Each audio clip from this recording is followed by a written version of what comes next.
ça c'est bon, parfait, voilà. Ouais, c'est bon, on a envoyé des faux revenus là.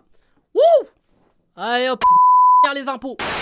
Et salam le monde, ça game pas possible, j'espère que vous allez bien. Oui les gars, bien sûr, on se retrouve pour évoquer ce transfert avorté, oui, de Hakim Ziyech vers le Paris Saint-Germain. Alors, je vais pas parler les gars de est-ce que ça aurait été un bon choix pour Ziyech de venir à Paris et tout. Je vais faire une autre vidéo où je vais justement parler de tous les joueurs marocains en tout cas qui ont fait cette Coupe du Monde, qui ont été transférés à la dernière minute entre guillemets. Je l'évoquerai dans une autre vidéo. Là, je vais vraiment parler de pourquoi ce transfert n'a pas eu lieu, parce qu'il y en a beaucoup, voilà, entre les rumeurs, etc., ou alors qui n'ont pas toutes les infos, qui ont juste dit, qui ont juste vu que voilà, Ziyech n'est pas à Paris. Pourquoi? Et bah justement, je vais y répondre dans cette vidéo. Mais avant ça, n'hésitez pas bien sûr à lâcher un maximum de likes, comme d'habitude, et à vous abonner en activant cette fucking cloche. Et dites-moi en commentaire, bien sûr, tout ce que vous pensez de cette histoire. Et voilà, et de toute façon, je pense que il y a beaucoup de choses à évoquer. Du coup, Hakim Ziyech ne viendra pas au PSG cet hiver en tout cas,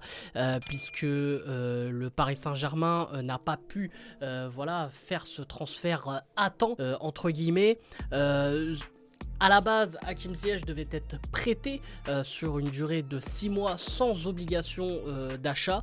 Bon voilà, sur le papier, tu te dis, bon pourquoi pas, bref comme j'ai dit, de toute façon je vais pas rentrer dans le délire de est-ce que ça aurait été une bonne idée ou quoi. Voilà, le PSG, alors entre guillemets, a fait un petit panic buy de dernière minute pour essayer de remplacer Sarabia. On a beaucoup évoqué Malcolm, qui a notamment joué à Monaco et qui joue au Zénith Saint-Pétersbourg. Et on se dit, bon bah voilà, ok, Hakim Ziyech dernière minute, Hakim Ziyech qui est un peu en froid quand même du côté de Chelsea, surtout qu'il joue très peu. Bon, je sais pas s'il aurait joué au moins 10 minutes au PSG, mais bref, là n'est pas le débat. Hakim Ziyech arrive à Paris, il est même dans la factory, on est aux alentours de 22h, 23h, tout se passe bien, la visite médicale est passée. Voilà, Hakim Ziyech, en fait, c'est vraiment une question de minutes, puisqu'il reste à peine 2 heures, voire moins d'1 heure. Et en fait, le PSG attend juste certains... Enfin, c'est un côté... Voilà, c'est le côté administratif, quoi, qui pêchait. C'est-à-dire que Chelsea devait envoyer des papiers au Paris Saint-Germain pour boucler ce fameux transfert et passer à autre chose. Sauf que, à ce moment-là, bah, en fait, on a Chelsea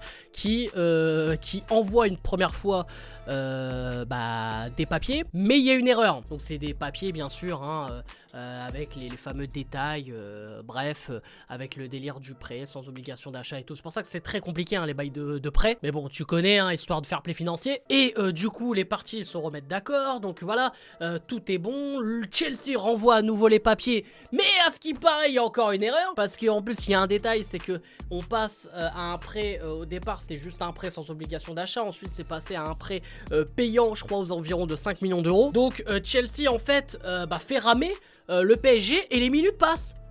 Les minutes passent et à quelques minutes de la fin du mercato, Chelsea renvoie à nouveau voilà, les papiers pour le Paris Saint-Germain, sauf que c'est complètement bidon encore une fois. Donc le PSG se fait avoir, les minutes sont passées, techniquement bah, le PSG ne peut plus recruter Hakim Ziyech et donc du coup... Qu'est-ce qu'on fait? Eh ben on va demander à la LFP justement quelques heures après, voire même le matin du lendemain, si on peut poser un recours, voir voilà, en gros comme quoi c'est un peu Chelsea qui l'a mise quoi. Sauf qu'évidemment la LFP a refusé voilà, voilà leur demande et bah en fait...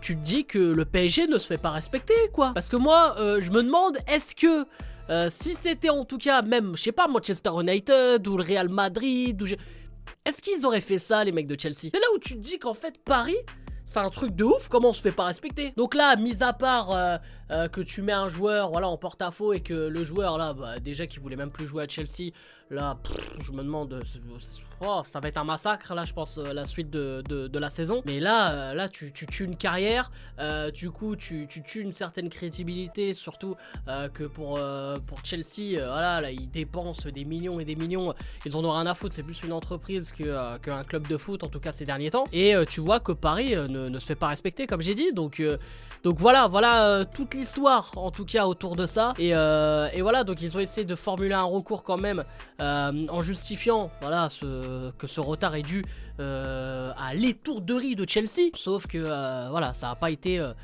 ça a pas été en tout cas retenu du coup du côté de la LFP. Donc voilà, moi quoi y penser, bah surtout les gars, quoi y penser, bah c'est que le PSG ne se fait pas respecter dans le monde du football. Le PSG est toujours un club où il se passe des trucs mais improbables. Alors malheureusement c'est tombé sur eux, mais comme j'ai dit, moi j'en suis sûr et certain que si c'était Manchester United ou le Real ou le Barça ou Liverpool, bref peu importe, et ben il serait pas passé un truc comme ça, tu vois. Là Jorginho il a signé à Arsenal, ni vu ni connu, c'est passé tranquille, tu vois. Et je sais pas, donc c'est fort dommage. Voilà, je sais pas comment ça va se passer. Est-ce que Chelsea va quand même prendre une amende ou quoi? Parce que je sais que là le PSG aussi est passé au-dessus hein, avec par rapport à l'UEFA pour voir si ils peuvent pas poser un recours en tout cas pour que Chelsea soit à une amende ou un avertissement. Bon, ça change rien, c'est juste pour la forme quoi, mais c'est à voir. Mais en tout cas voilà, le PSG qui a été une nouvelle fois ridicule dans cette histoire. Et là avec ce qui se passe ces dernières semaines, franchement il n'y a rien qui s'arrange. Là même le cas Skriniar aussi, il faut en parler, bref voilà. Donc voilà les fros, j'espère que vous avez kiffé cette vidéo. N'hésitez pas à lâcher un maximum de likes, comme d'habitude, et à vous abonner en activant cette fucking cloche. Et dites-moi en commentaire que vous pensez de toute cette histoire. Maintenant voilà les gars, vous avez toute la version de pourquoi Ziyech n'est pas au Paris Saint-Germain dès cet hiver. Et je pense que même dans le futur ça risque d'être compliqué quand même. Mais bref, n'hésitez pas bien sûr voilà, à donner votre avis sous la vidéo. Et vous inquiétez pas, prochainement on va évoquer tous les joueurs du côté marocain qui ont été transférés, parce il y en a eu pas mal. Et on reviendra aussi sur le cas Ziyech hein, évidemment. Donc voilà, bien sûr les gars, c'est à vous de jouer sous la vidéo. N'hésitez pas voilà, à me chauffer pour cette vidéo. Bref, c'était Akiba aussi, je vous aime, je vous laisse et je vous fais la fucking build. Faites la place au titre et pas, c'est les lions de l'Atlas. Faites la place au titre et pas, c'est